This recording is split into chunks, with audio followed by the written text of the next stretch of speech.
बिस्मिल्लाहिर्रहमानिर्रहीम। मैं हूं नवीद सती और आप देख रहे हैं हमारा डिजिटल प्लेटफॉर्म। 3-4 बड़ी अहम खबरें हैं वो आपके साथ रखनी हैं। आल्दो के ये रमज़ान मुबारक का बबरकत माह चल रहा है, लेकिन फिर भी हमारी सियासत में जो है वो बहुत ज़्यादा गर्मा गर्मी नज़र आ रही है। एक तरफ तो आपको पता है साबिक़ वज़ीर-ए-आज़म आज़ाद कश्मीर जो है वो सद्दात इलियास की नाअहली के ख़िलाफ़ जो है वो अपील भी खारिज कर दी गई है। इसके साथ साथ सुप्रीम कोर्ट का पंजाब और जो इलेक्शन थे पंजाब के उसके लिए फ़ंड्स न देने पर बाकायदा हुकूमत स्टेट बैंक को नोटिस जारी हुए हैं। उसका क्या मामला होगा। और अरबों रुपए की मनी लॉन्ड्रिंग इमरान खान और उसके करीबी साथियों के साथ जोड़ने की एक केस बनाया जा रहा है, उस पर भी बात करेंगे कि उसमें किस हद तक हकीकत है। और सबसे अहम, सुप्रीम कोर्ट में जो प्रैक्टिस एंड प्रोसीजर बिल है उसके ख़िलाफ़ जो है दरख्वास्तों पर लार्जर बेंच तश्कील दे दिया गया। जनाब बहुत ही अहम खबर है ये कि जो अज़हर सदीक़ हैं, बड़े फेमस एडवोकेट हैं, उन्होंने ये किया कि ये जो कुछ बिल बनाया गया फ़ौरन जो है वो उसको फ़ौरन कलअदम करार दिया जाएगा और सदर पाकिस्तान को दस्तखत से रोका जाए। अब वो ज़ाहिर लार्जर बेंच बनेगा, उसमें बहुत सी चीज़ें क्लियर आ जाएंगी। इसी तरह फवाद चौधरी जो है उन्होंने वज़ीर-ए-आज़म के ख़िलाफ़ जो है सुप्रीम कोर्ट में दरख्वास्त भी हो जाए दे दी है। अब ये और चीफ़ जस्टिस ने आज कहा कि जो इजाफ़ी टैक्सेस लगाए जा रहे हैं और इससे मुल्क की जो सनतें हैं वो बिल्कुल ही तबाह होकर रह जाएंगी, और केस के मामले में उन्होंने इस हवाले से रिमार्क्स दिए हैं। सबसे पहले बात कर लेते हैं जनाब आज़ाद कश्मीर में जो साबिक़ वज़ीर-ए-आज़म हैं सद्दात तनवीर इलियास, उनको यानी नायल जब हुए कि जनाब अदालती तौहीन के हवाले से 6 जो रुकनी उनका फुल बेंच है हाई कोर्ट का मुज़फ़्फ़राबाद, सुप्रीम कोर्ट में पेशी थी, तो उसमें सुप्रीम कोर्ट में जो अपील थी उसमें जब समाअत हुई तो वहाँ पर जो जजेस यानी जो वकला थे उनकी तरफ से लिखा गया था कि वज़ीर-ए-आज़म जो सद्दात इलियास, उस पर जजेस ने एतराज़ किया कि अब वो वज़ीर-ए-आज़म नहीं है, वो साबका आप कह सकते हैं, साबिक़ वज़ीर-ए-आज़म कह सकते हैं, जिस पर काफ़ी वकला ने भी बहस की। उन्होंने कहा जी कि आप इसको ही लिखें और यही समझें, यानी यही समझें कि ये वज़ीर-ए-आज़म साबिक़ वज़ीर-ए-आज़म समझें। तो वो उन्होंने दरख्वास्त रिजेक्ट कर दी। उन्होंने कहा जी दोबारा से आएँ, 1-2 दिन में हम देखेंगे कि ये काबिल समात है या नहीं है। तो यूँ ये केस भी जो है वो निपटा दिया गया है।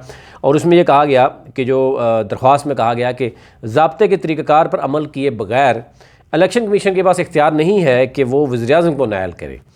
अच्छा, उन्होंने लिखा आयन में लिखा हुआ है कि किसी शख्स को इस वक्त तक डिसक्वालीफाई नहीं कर सकते जब तक किसी जुर्म में 2 साल या इससे ज़ायद सज़ा ना हो।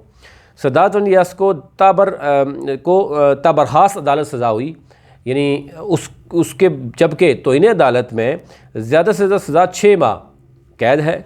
वो आज़ाद कश्मीर के क़वानीन के तहत डिसक्वालीफाई नहीं हो सकते। इनको नोटिफाई करने का नोटिफिकेशन गैर आइनी है, ये मौक़िफ़ इख्तियार किया गया था। लेकिन उसके बाद जो चीफ़ जस्टिस हैं सईद अकरम ने कहा जी अपील में आपने प्राइम मिनिस्टर क्यों लिखा है जी, प्राइम मिनिस्टर नहीं लिखना चाहिए था। और इसमें उन्होंने बरहमी का इज़हार भी किया और साथ ही उन्होंने कहा जी कि ये डी नोटिफाई हैं और इसको साबिक़ा लिखें, अब ये मजाक नहीं है, ये सुप्रीम कोर्ट है। फिर उन्होंने बाकी कहा जी कि ये मामला चल रहा है। लेकिन दूसरी तरफ पीपल्स पार्टी बड़ी हरकत में आ गई है। पीपल्स पार्टी और अब नून लीग की सतह आती है, लेकिन ओवरऑल अभी तक जो PDM के जमातों के पास आज़ाद कश्मीर में 20 नशस्तें हैं, 7 उनको मुख्तलिफ यानी 7 वोट चाहिए होंगे। उसमें पीपल्स पार्टी की 12 हैं और मुस्लिम लीग नून की 7 हैं, जम्मू कश्मीर पार्टी की 1 है, तो यूँ यानी टोटल 20 हैं। और वज़ीर-ए-आज़म बनने के लिए जब PDM जमातों को 7 मज़ीद अरकान दरकार होंगे। और तहरीक इंसाफ के जो नाराज़ अरकान हैं उनसे राब्तों का मामला शुरू हो गया है।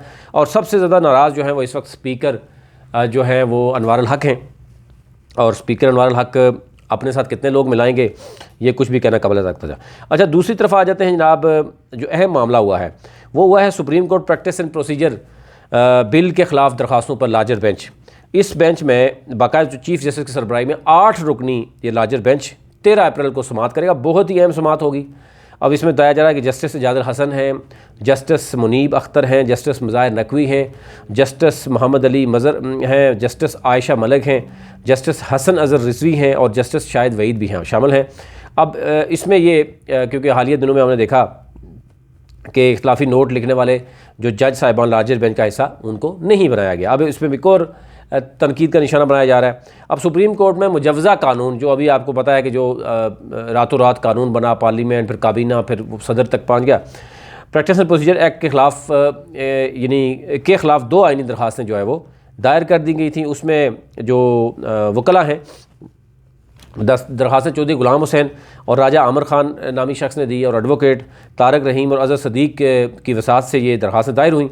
और उसमें वफाक के वज़ारत कानून, फिर वज़ीर आज़म के प्रिंसिपल सेक्रेटरी जो हैं उनको भी शामिल किया गया, सदर आरिफ अलवी के प्रिंसिपल सेक्रेटरी को फ़रीक बनाया गया। और इसमें मौक़िफ़ इख्तियार किया गया कि जो मुजव्ज़ा सुप्रीम कोर्ट का प्रैक्टिस एंड प्रोसीजर बिल पर बदनीति है, मुजव्ज़ा बिल आइन के साथ फ़्रॉड है। दरखास्तों में अदालत से इस्तदा ये भी की गई है कि मुजव्ज़ा बिल को गैर आइनी करार देकर कलअदम किया जाए और आइनी दरख्वास्त पर फैसला होने तक मुजव्ज़ा कानून को मअतल किया जाए। यानी जो जल्दी जल्दी में कानून बनाकर वो करना चाह रहे हैं, तो सदर मुमलिकत को मुजव्ज़ा बिल पर दस्तखत करने से रोका जाए। अब ये देखना होगा कि लार्जर बेंच 13 अप्रैल को बड़ी अहम समाअत करेगा, उसमें बड़ी चीज़ें सामने आएंगी। लेकिन ये सारी चीज़ें प्रैक्टिस क्यों हो रही है वो आप जानते ही हैं। बेसिकली इलेक्शन से भागना है, और इलेक्शन से भागने के हवाले से अगर बात देखें तो चीज़ें सामने आ गई हैं कि जनाब पंजाब में कहा गया था कि जनाब आपने 10 अप्रैल तक पैसे दे देने, वो पैसे नहीं मिले। अब उसमें बाकायदा तौर पर वो नोटिस तो जारी कर दिए गए हैं, और अब सुप्रीम कोर्ट का पंजाब इलेक्शन के लिए फ़ंड्स ना जारी करने पर हुकूमत और स्टेट बैंक को नोटिस जारी हुए। अब देखना है क्या होगा। एक और अरबों रुपए की मनी लॉन्ड्रिंग का स्कैंडल है, और उसमें ये कहा जा रहा है कि जनाब इसकी जो इमरान खान और उसके करीबी साथियों के साथ मिलाने की कोशिश की जा रही है। अब ये कहा जा रहा है कि FIA ने international money laundering criminal network से जुड़े मरकज़ी मुलजिम को गिरफ़्तार किया। अच्छा, मरकज़ी मुलजिम कौन है वो मैं आपके सामने बता देता हूँ। इसमें ये कहा गया जनाब के मुलजिम इफ्तिखार रसूल की सरबराही में अरबों रुपए की मनी लॉन्ड्रिंग हुई, और इसका जो कहा जा रहा है कि इफ्तिखार रसूल जो है वो इमरान खान के करीबी और उनके करीबी साथियों के साथ ही हैं। और गार्डन टाउन के रिहायशी मुलजिम इफ्तिखार रसूल ने शरीक मुलजिम कैसर मुश्ताक, आसम हुसैन और दीगर के साथ मिलकर मनी लॉन्ड्रिंग की। और मुलजिम चौधरी इफ्तिखार रसूल जो है उसने 41 जाली कंपनियां बनाए रखी थी, जिनके ज़रिए मुलजिम ने मुबैना मनी लॉन्ड्रिंग की है।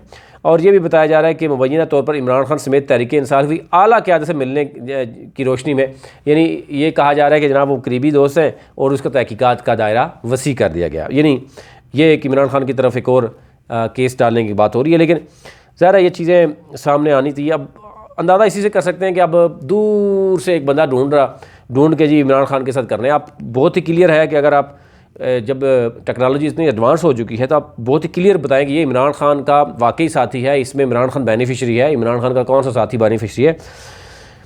अब ये सिर्फ खबरें लगाकर इस तरीके से बदनाम करना ताकि ये तासर दिया जाए कि इमरान खान के ख़िलाफ़ जनाब एक और केस आ रहा है। अच्छा, इसमें जो ये कहा जा रहा है कि FIA जो है उसके कुछ बाकायदा तौर पर जो अफसरान हैं उनको लगाया गया था कि आपने कोई इस तरह के केसेस जो है वो सामने लाने हैं, तो वो अपनी कार्रवाई जो है वो अपनी मुकम्मल करने के चक्कर में है कि वो मुकम्मल करें। अच्छा, फवाद चौधरी जो है वो भी आ गए हैं मैदान में, और फवाद चौधरी ने वज़ीर आज़म शहबाज शरीफ के ख़िलाफ़ सुप्रीम कोर्ट में दरख्वास्त दायर की है, और उसमें बनाया है जनाब नवाज शरीफ को। दरख्वास्त नवाज शरीफ के बैरून मुल्क जाने के ख़िलाफ़ हाई कोर्ट में जारी की केस में फ़रीक बनाया कि जिसमें वज़ीर आज़म शहबाज शरीफ और रियासत को फ़रीक बनाया गया है। और इसमें कहा गया है कि जनाब ख़राबी सेहत की वजह से नवाज शरीफ मुल्क से बाहर गया था, उसकी गारंटी जो है वो शहबाज शरीफ ने दी थी। तो नवाज शरीफ मफरूर हैं, मुजरिम हैं, शहबाज शरीफ उनके ज़ामिन हैं। तो नवाज शरीफ को मुल्क वापस लाना था, लेकिन उन्होंने सफारती पासपोर्ट जारी किया। हाई कोर्ट ने केस में फ़रीक बनने की मेरी दरख्वास्त से मुस्तरद कर दी।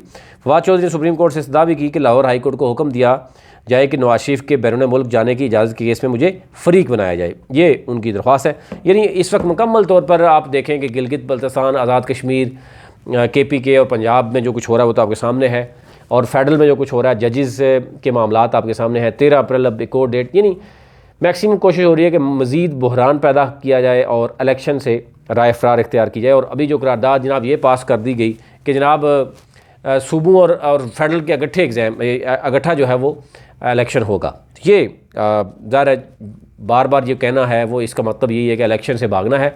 और अब तो बातें ये हो रही हैं कि सिवाय PDM के पास वोटों के और सब कुछ है, अब वोटें उनको मिलेंगी नहीं, वोटर उनके पास है नहीं, तो जब तक वो इलेक्शन में जाना नहीं चाह रहे तो वो मैक्सिमम चाह रहे हैं कि जितना भी इक़्तिदार में उसको तूल दिया जाए, हो सकता है कोई ऐसा मौजज़ा हो जाए या हो सकता है ऐसा कोई सामने चीज़ आ जाए कि हमें जनाब वापस हवा में मौका जाने का मिल जाए। लेकिन मसलसल जो महंगाई और जो बदनज़मी है, हर तरफ जो मामलात हैं वो आपके सामने हैं।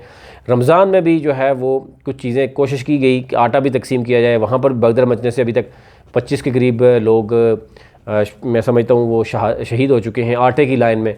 तो ये एक ज़र्री मुल्क है और इस मुल्क में 13 पॉलिटिकल पार्टीज़ 14 पॉलिटिकल पार्टीज़ मिल के जो है वो जनाब हुकूमत कर रही हैं।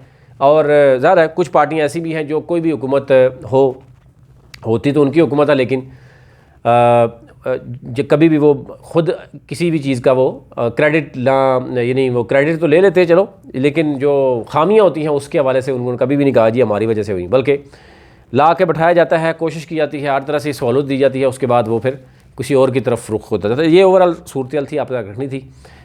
मुल्क इस सब शदीद बुहरान से दो चार है, लेकिन हमारी क़यादत को बिल्कुल जो है परवाह नहीं है। अवाम अलग से जो है वो सरापा एहतियाज है।